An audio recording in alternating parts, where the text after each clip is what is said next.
नमस्कार, हमारे खास कार्यक्रम में आपका स्वागत है और मैं हूं आपके साथ कल्पना तिवारी। मध्य प्रदेश छत्तीसगढ़ दोनों पड़ोसी राज्य हैं। यहां 13 दिसंबर 2023 को एक ही दिन दोनों राज्यों में भाजपा की सरकार बनी थी। मध्य प्रदेश छत्तीसगढ़ सरकार के 2 साल पूरे हो चुके हैं। नया भारत, नई राजनीति और नए नेतृत्व के बीच साल 2023 में मध्य प्रदेश और छत्तीसगढ़ दोनों राज्यों में नई सरकारों का गठन हुआ। अब दोनों सरकारों के 2 साल पूरे होने के बाद ये समय है कि उनकी उपलब्धियां, नीतियों जनता को मिले और प्रत्यक्ष लाभ और राजनीतिक संकेतों को समझा जाए। मुख्यमंत्री डॉक्टर मोहन यादव ने 13 दिसंबर 2023 को मध्य प्रदेश के मुख्यमंत्री पद की शपथ ली थी। 12 दिसंबर 2025 को उनके नेतृत्व में सरकार ने अपने 2 वर्ष पूरे कर लिए। वहीं छत्तीसगढ़ के मुख्यमंत्री विष्णुदेव साय ने भी 2023 के विधानसभा चुनाव के बाद छत्तीसगढ़ की कमान संभाली थी। 2 वर्ष में उनकी सरकार ने कई बड़े निर्णय लिए। नक्सल प्रभावित क्षेत्रों में बड़ी सफलता मिली। बस्तर और आसपास के क्षेत्रों में नक्सल विरोधी अभियान तेज किया। सुरक्षा बलों की तैनाती और तकनीकी सहायता बढ़ाई है। सड़क, बिजली, शिक्षा जैसी बुनियादी सुविधाओं को नक्सल क्षेत्र तक पहुंचाया है। तो आपको बता दें कि यहाँ पर मोहन सरकार और साय सरकार के 2 साल बेमिसाल हो चुके हैं, जिसको लेकर यहाँ पर 2 वर्षों में उनकी सरकार ने कई बड़े निर्णय लिए हैं। नक्सल प्रभावित क्षेत्रों में बड़ी सफलता भी मिली है। बस्तर और आसपास के क्षेत्रों में नक्सल विरोधी अभियान तेज किया है और सुरक्षा बलों की तैनाती और तकनीकी सहायता बढ़ाई गई है।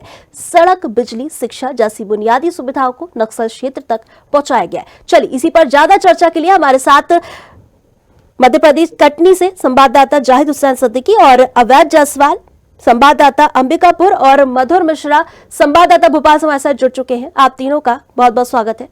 चलिए, हम चर्चा की शुरुआत करेंगे। जाहिद जी, यहाँ पर जिस तरीके से मध्य प्रदेश में मोहन सरकार को 2 साल बेमिसाल हो चुका है, तो कौन कौन सी इन 2 सालों में कौन सी जो योजनाएं थी, कौन सी नीतियां थी बहुत सी ज्यादा प्रभावित हुई थी? तो बताना चाहेंगे, मध्य प्रदेश के लिए एक बड़ी बात कह सकते हैं कि मध्य प्रदेश सरकार में मुखिया के बतौर मुख्यमंत्री कई कार्यकाल कई लोगों गुजरा है। पिछले अगर बात करें, शिवराज सिंह चौहान के नाम से जाना जाने वाला मध्य प्रदेश अब हाल में डॉक्टर मोहन यादव के रूप में जाने जाने लगा है।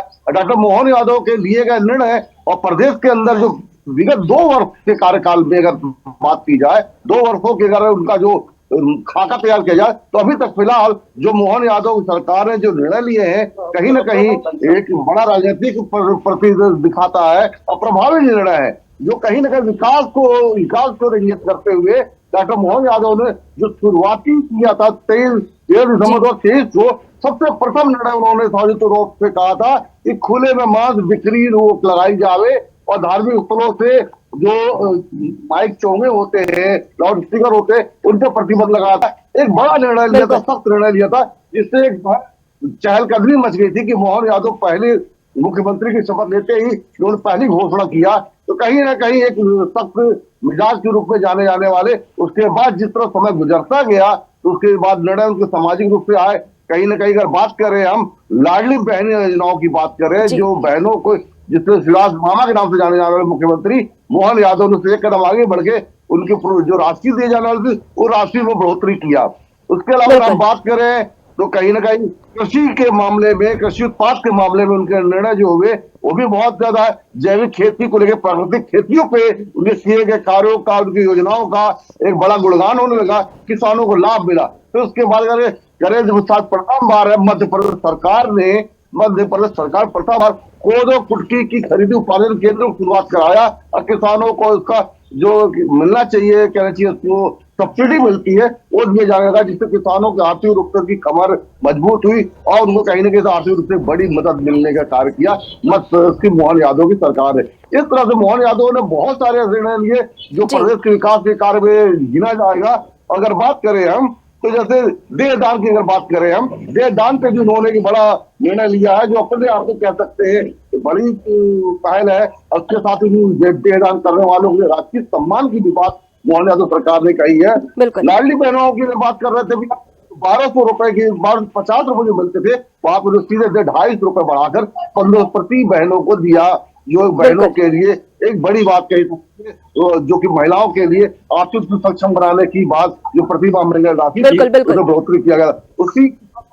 उसी साथ साथ अगर हम कहेंगे तो जैसे रानी सभी दुर्गावती से अन्य जो प्रोत्साहन योजना थी उनकी राशि बढ़ाई गई 3900 रुपए प्रति हेक्टेयर के रूप में बिल्कुल बिल्कुल। वितरित किया जय गया जी था। आपके पास अगर वापस हम आएंगे जी। जय जी आपके पास वापस आएंगे। जिस तरीके से देखा जाए तो यहाँ पर मोहन सरकार ने 2 साल में काफी विकास किया है। यहाँ पर चलिए छत्तीसगढ़ की तरफ रुख कर लेते हैं। अब देश यहाँ पर छत्तीसगढ़ साय सरकार को यहाँ पर 2 साल बेमिसाल हो चुका है। किस तरीके का वहां पर माहौल देखा जा रहा है और इन 2 सालों में कौन कौन से जो विकास है वहां पर किए गए हैं? जी, अगर छत्तीसगढ़ की बात करें तो छत्तीसगढ़ में कई ऐसे कार्य हैं जो बहुत ही अच्छे किए गए हैं और 2 साल का कार्यकाल कई ऐसे कार्य हैं जो बेमिसाल के काबिल है। बिल्कुल। भारतीय जनता पार्टी की बीजेपी की सरकार जो है विष्णुदेव साय की सरकार वो अच्छी कार्य की है, लेकिन वही 20 से 25% जो कहा जाए तो कुछ कुछ कार्यों से नाराजगी भी जाहिर हुई है। उससे उसमें कई बार जो है सरकार छूट पाती है, चाहे वो जी कि जमीन रजिस्ट्री को लेकर हो, चीजें जो है तमाम चीजें जो है कई बार जो है सरकार से गलती भी हुई है और जो है उस मामले में जो है सरकार से छूट दी है। अच्छाई की बात करें मातृ वंदन योजना एक योजना जो कि हर महिलाओं को 1,000 रुपए मिलना, ये कहा जाए तो मतलब महिलाओं को इसमें काफी राहत मिल रही है। जो गरीब तबके के महिला है जिन्हें 1,000 रुपए दिया जा रहा है उससे काफी संतुष्ट है। अगर वही दूसरी सड़कों की या फिर धान की, तो सारे तमाम चीजों भारतीय जनता पार्टी की बीजेपी की सरकार भी कार्य किया। हमारे साथ जी हैं अंबिकापुर से, इनसे जानेंगे कि आखिर किस तरीके से भाजपा। सबसे पहले स्वागत है आपका। मैं न्यूज आवर चैनल को सबसे पहले इस डिबेट में आने के लिए बधाई देता हूं। किस तरीके का कार्य आज 2 साल मुख्यमंत्री जी का पूरा हो चुका है, किस तरीके का है, किस तरीके से आप देखते हैं? छत्तीसगढ़ में भारतीय जनता पार्टी माननीय विष्णुदेव सरकार की 2 साल वास्तव में 2 साल बेमिसाल इसलिए कहूंगा कि हमारी सबसे बड़ी सफलता इस राज्य के विकास में पूरे राज्य को नक्सल मुक्त करना है और विकास की किरण बस्तर के उन सुदूर क्षेत्रों में भी पहुंचा जहां पे आज तक नक्सली आतंक के चलते विकास की किरण नहीं पहुंच पाई थी और 100% नक्सल मुक्त करने के हम कगार पे हैं। और जहां तक विकास की बात है, इन 2 साल में जो बेमिसाल काम हुए हैं, हम बजट का लगभग आधा पैसा कहिए महतारी वंदन योजना, 100% धान खरीदी, इसमें लगाने के बाद भी जो शेष राशि विकास के लिए बचती है हमने उसमें ऐतिहासिक काम किए। रही बात सड़क, पुल पुलिया और निर्माण कार्यों की, तो आप पता कर लीजिए हम प्रधानमंत्री आवास में देश में प्रगतिशील राज्यों में सबसे ऊपर हैं। दूसरी बात नेशनल हाईवे में जो माननीय नितिन गडकरी जी ने हमको इंफ्रास्ट्रक्चर के लिए बजट दिया, उसमें भी हम देश में रैंक में बहुत अच्छे हैं। और बाकी जो विकास के कार्य हैं वो लगातार अनवरत चल रहे हैं जी। और अब देश यहाँ पर उनसे ये भी पूछिए कि यहाँ पर नक्सल क्षेत्र में सड़क और बिजली को लेकर किस तरीके की व्यवस्था की गई है? हम लोगों ने अपने घोषणा पत्र में किया है। बस्तर क्षेत्रों में सड़क और बिजली थोड़ी बात कीजिएगा, सड़क और बिजली को लेकर किस तरीके से व्यवस्था की जा रही है? देखिए, बस्तर क्षेत्र में न सिर्फ सड़क और बिजली बल्कि पूरे गांव-गांव में मैंने पहले भी बताया कि जो सुदूर रिमोट एरिया थे जहां आज तक विकास की किरण नहीं पहुंची थी, हम 1 किलोमीटर भी सड़क नहीं पहुंचा पाए थे। तो आप देखिए जो सबसे इनामी नक्सली था पूरे देश का हिडमा, उसके गांव में पहली बार साप्ताहिक बाजार लगा। हमारे प्रदेश के उप मुख्यमंत्री माननीय विजय शर्मा उस गांव में पहुंचे, तो विकास की किरण उन क्षेत्रों में भी पहुंचा जहां पे आज भी जो क्षेत्र पहुंच विहीन थे। तो बस्तर को तो आने वाले 3 सालों में हम विकास के मामले में चमन बनाते हैं।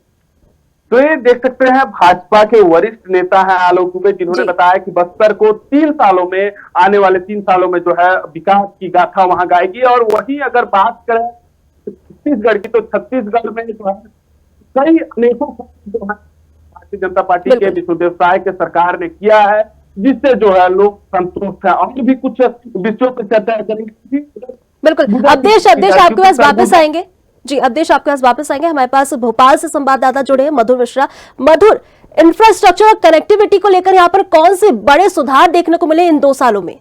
भोपाल चल के मुख्यमंत्री मोहन यादव के 2 वर्ष पूर्ण हो चुके हैं। इन 2 वर्ष के दौरान मुख्यमंत्री मोहन यादव द्वारा कल एक पत्रकार वार्ता भी आयोजित की गई थी, जिसमें मुख्यमंत्री ने अपने 2 वर्ष के विकास कार्य को गिनाया था और साथ ही साथ भविष्य के 3 साल का रोड मैप भी बताया, जिसमें मुख्यमंत्री जब अपने 2 साल का कार्यकाल गिनाया तो उसमें उन्होंने जो सबसे पहली उपलब्धि गिनाई थी वह थी लाडली बहन योजना, और जो दूसरी जो उपलब्धि थी वह थी धार्मिक स्थलों से शराब को बंद करना, पर्यटन के क्षेत्र में प्रदेश को बढ़ावा देना, साथ ही इन्वेस्टर समिट जो कि मुख्यमंत्री द्वारा किए जाए। लगातार मुख्यमंत्री जी का सपना है कि विदेशों से इन्वेस्ट मध्य प्रदेश में आए। उनका कहना है कि मध्य प्रदेश में अनेकों ऐसे साधन हैं जिनका उपयोग किया जा रहा है, अनेकों संसाधन हैं, खनिजों से भरा हुआ मध्य प्रदेश है। मध्य प्रदेश में उद्योग लगने चाहिए जिससे बेरोजगारी कम होगी। कहीं ना कहीं मध्य प्रदेश को जो स्थान मिलना चाहिए वो स्थान नहीं मिल पाया अभी तक, जिसको लेकर मुख्यमंत्री लगातार उद्योगों को लाने के लिए तैयार है। लगातार उनके द्वारा विदेशों में भी हमने देखा दौरा किया गया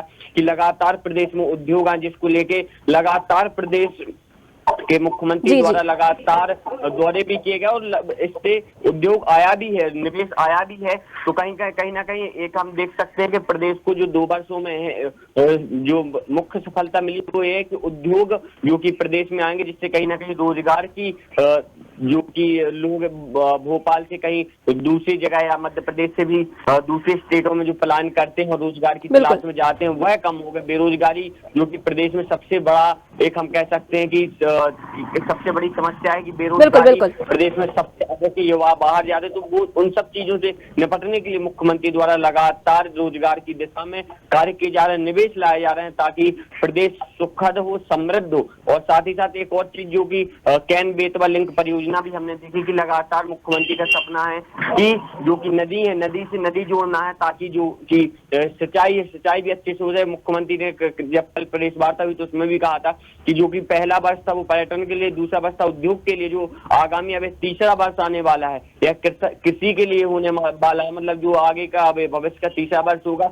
इसमें लगातार किसानों के लिए उपलब्धियां रहेंगी, लगातार किसानों के लिए कार्य किए जाएंगे। 1000 हेक्टेयर जो सिंचाई का रकबा बढ़ाना, ऐसी तमाम जो बातें कल मुख्यमंत्री जी ने की। और एक चीज और कि जो पर्यटन को लेकर मुख्यमंत्री का लगातार कहना है कि लगातार प्रदेश में पर्यटन बढ़ाया जाएगा, पर्यटन बढ़ाने की दिशा में भी कार्य किया जाए। लगातार मैंने देखा ओरछा में राम राजा लोक, मैयर में भी देवी का मायलोक, जैसे अनेकों जो कि पर्यटन क्षेत्र उनको बढ़ावा दिया जा रहा है। जागेश्वर नाथ जो कि बुंदेलखंड है वहां पर भी एक जागेश्वर कॉरिडोर का निर्माण होना है। ऐसी अनेकों उपलब्धि मुख्यमंत्री द्वारा की जा रही है। बुंदेलखंड, इससे पहले भी हमने देखा कि जो कैबिनेट की बैठक हुई थी वो खजुराहो में हुई थी, जहां पर उन्होंने कहा कि बुंदेलखंड को विकसित करना है। बुंदेलखंड जो कि प्रदेश का एक महत्वपूर्ण हिस्सा है, बुंदेलखंड का मध्य प्रदेश के इतिहास में एक महत्ता योगदान है, लेकिन कहीं ना कहीं बुंदेलखंड को वह स्थान नहीं मिल पाया, बुंदेलखंड के लोगों को वो स्थान नहीं मिल पाया कहीं न, जिस कारण से बुंदेलखंड के लोग पलायन कर रहे हैं और वहां पर आज भी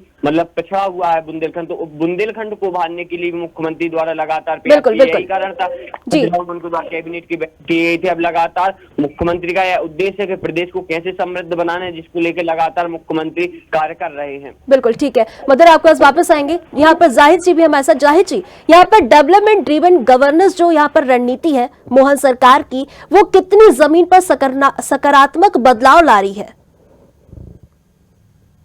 बिल्कुल, अगर बात करें विकास की बात करें, जिस तरह का डॉक्टर मोहन यादव अपने पूरी मंत्रिमंडल के साथ कैबिनेट के साथ बैठ के लगातार कर रहे हैं और प्रशासनिक अधिकारियों के साथ जिस तरह बैठ के कर रहे हैं और जो समीक्षा निकल के आई है और बाकायदा निर्देशित देते जा रहे हैं, तो अगर हम हाल में बात करें, अगर डेवलपमेंट की बात करें, स्टेट डेवलपमेंट की बात करें, स्टेट के जिस तरह का तमाम चीजों को लेके चलने की बात करें, अभी मध्य प्रदेश के मोहन यादव मुख्यमंत्री ने हाल ही में कॉन्क्लेव बहुत सारे आयोजित किए प्रदेश के अंदर, जिसमें एक कॉन्क्लेव कटनी में भी हुआ था, माइनिंग कॉन्क्लेव हुआ था, बड़े स्तर कॉन्क्लेव देखा गया जिसमें देश भर के बड़े बड़े उद्योगपति आए थे और प्रदेश के बड़े बड़े जो माइनिंग से संबंधित रखने वाले घराने के आए थे। अब बहुत अच्छा उनका वेलकम किया गया ना। उस कॉन्क्लेव का मीट कॉन्क्लेव जो हुआ था माइनिंग कॉन्क्लेव, उसका एक सामने अगर बात करें तो बहुत अच्छे उसके नतीजे परिणाम भी सामने आने लगे हैं। मध्य प्रदेश के अंदर माइनिंग से संबंधित जितने भी खनिज एवं संपदा वाले शहर हैं जहाँ पे खनिज उत्पाद भी मिल रहे हैं, वहां पे इन्वेस्ट शुरू हो गए, कार्य शुरू हो चुके जी जी और बहुत सारे ईएमयू साइन हुए थे। उस ईएमयू साइन होने का असर ये दिख रहा है, उन क्षेत्रों में रोजगार बढ़ेंगे और उस खनिज संपदा को लेके कैसे प्रदेश का विकास होगा और हमारा मध्य प्रदेश जो है देश नहीं विश्व के धरातल पे कहीं न कहीं उसका नाम अंकित होगा और प्रदेश के विकास की ओर अग्रसर होगा।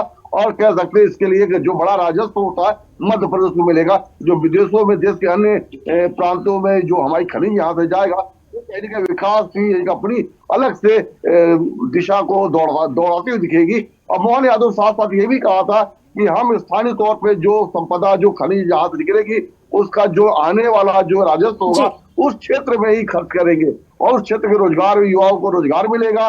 और अगर ही हम नहीं और बात कर ले इसमें एक नई चीजों को जोड़ते हुए कह रहे हैं, हाल ही में मध्य प्रदेश के मुखिया ने कृषि की बात किया हुआ, जैविक खेती पे उन्होंने जोर दिया। जैविक खेती पे जोर देने के पीछे एक मकसद भी है, एक साफ नीयत दिखती है मोहन यादव की, इस स्वास्थ्य संबंधी चीजों से देख रेख हो सकती है। जैसे कि बहुत सी फसलें हाइब्रिड की होती है, हाइजेनिक खादें डाली जाती है जिससे बीमारियां पनपती है और लोगों को तकलीफ होती है, चाहे वो बच्चे हो, बूढ़े हो, महिलाएं हो, गर्भवती महिलाएं हो, उस हाइजेनिक हाइब्रिड फसलों से कहीं मुख्यमंत्री ने जैविक खेतियों की जोर दिया है और जैविक खेतियों के हाल ही में पूरे प्रदेश के अंदर हाट बाजार लगवाया था। बिल्कुल जय जी आपके पास वापस आएंगे। अब देश में हमारे साथ, अब देश यहाँ पर नक्सलवाद को खत्म नियंत्रण करने के लिए इन 2 सालों में कौन सी रणनीति ऐसी बनाई गई थी जो सबसे ज्यादा सफल रही है? कौन सी रणनीति 2 साल में बनाई गई थी जो सबसे ज्यादा कहा जाए तो छत्तीसगढ़ प्रदेश सरकार की अच्छी सफलतापूर्वक कार्य रही है। और दूसरी बात ये कहेंगे कि सरगुजा जो है 14 के 14 विधानसभा जो है भारतीय जनता पार्टी को यहाँ की जनता ने दी है और यहाँ से 4 मंत्री और 1 मुख्यमंत्री आते हैं और उस क्षेत्र में किस तरीके से विकास की गाथा गाई जा रही है उस बारे में भी बात करेंगे। बिल्कुल 2 साल में कौन सी रणनीति अपनाए कि कहा जाए सबसे ज्यादा सफलतापूर्वक जो है भारत में नाम होने वाला जो कार्य है वो नक्सल जो है जा रहा है। 31 मार्च को भी दे दिया गया है, इसको किस तरीके से मतलब बनाई थी योजना? हमारे देश के यशस्वी गृह मंत्री माननीय अमित शाह जी ने जब हम छत्तीसगढ़ में सत्ता में आए 2023 में, उसी दिन उन्होंने संकल्प ले लिया था कि हम पूरे छत्तीसगढ़ खासकर बस्तर को 26 मार्च तक नक्सल मुक्त कर देंगे। इसको उन्होंने कर दिखाया। वो कैसे? हमारी सरकार में इच्छा शक्ति है। जब सरकार ने ये ठान लिया कि भूपेश जी की सरकार और हमारी सरकार में नक्सली उन्मूलन को समाप्त करने के लिए जो अभियान चलाया उसमें जमीन आसमान का अंतर था। पहले कांग्रेस के सरकार में जो प्रभावी कार्रवाई होनी चाहिए थी जी, वोट बैंक की राजनीति के चलते, मैं तो सीधे आरोप लगाऊंगा कि इतना अर्धसैनिक बल, सुरक्षा बल, डीआरजी के जवान सबके रहते हुए भी कांग्रेस अपने कार्यकाल में नक्सलियों को बस्तर से समाप्त नहीं कर पाई।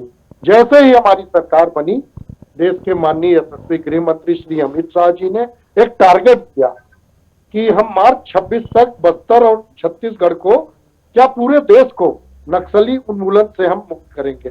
रणनीति ये थी कि पहले नक्सलियों को घेरने के लिए 100-200 जवान जाते थे। अब माननीय गृह मंत्री जी के रणनीति में, ये तो आंतरिक मामला है सुरक्षा से जुड़ा, जहां 200-400 जवान जाते थे वहां 2000 जवानों ने इन नक्सलियों को जहां भी इनपुट मिलता था घेर के पहले सरेंडर के लिए कहा। जब ये सरेंडर नहीं किए तो उनको उसी भाषा में जवाब देके, देखिए उसी का नतीजा है कि सैकड़ों की संख्या में न सिर्फ छत्तीसगढ़ में बल्कि तेलंगाना, आंध्रा, महाराष्ट्र में बड़े बड़े हार्डकोर नक्सली जिनके ऊपर लाखों का, करोड़ों का इनाम है, वो अपनी जान बचाने के लिए सरेंडर कर रहे हैं। हमारी सबसे अच्छी योजना ये है कि जो नक्सली सरेंडर करके मुख्य धारा में आ रहे हैं उनको आज ही हमारे माननीय गृह मंत्री छत्तीसगढ़ के बस्तर आए हैं, माननीय अमित शाह जी ने, उन्होंने उनको रिहेबिलिटेशन प्लान के तहत रोजगार के लिए आज ही सैकड़ों नक्सलियों को मुख्य धारा में आकर आर्थिक सहायता पहुंचाकर उनको रोजगार देना। तो ये देख सकते हैं, मतलब मुख्य रूप से कहा जाए कि पहले जो है 200 से 300 लोग जाते थे, 200 से 300 जवान जाते थे, नक्सलियों से मुठभेड़ होती थे, उसमें जो है सक्सेस नहीं हो पाती थी। लेकिन आज जो है 2000 4000 जवान जा रहे हैं। और अवधेश, आपसे एक छोटा सवाल और है। और सरगुजा में जी अवधेश, ये छोटा सवाल उनसे पूछिए कि आदिवासी को मुख्य धारा से जोड़ने के लिए कौन सी योजनाएं जो थी वो सबसे ज्यादा प्रभावी रही थी? जी बात कर लेते हैं, आदिवासियों को जो है मुख्य धारा से जोड़ने के लिए कौन सी योजना जो है सबसे प्रभावशील थी? आदिवासियों को मुख्य धारा से जोड़ने के लिए सबसे पहले तो उनको रोजगार देना, आप प्रधानमंत्री आवास देना, उज्ज्वला योजना में गैस देना, हम जो स्वास्थ्य की हमारी योजना है उसमें 5 लाख रुपए तक का फ्री में इलाज देना।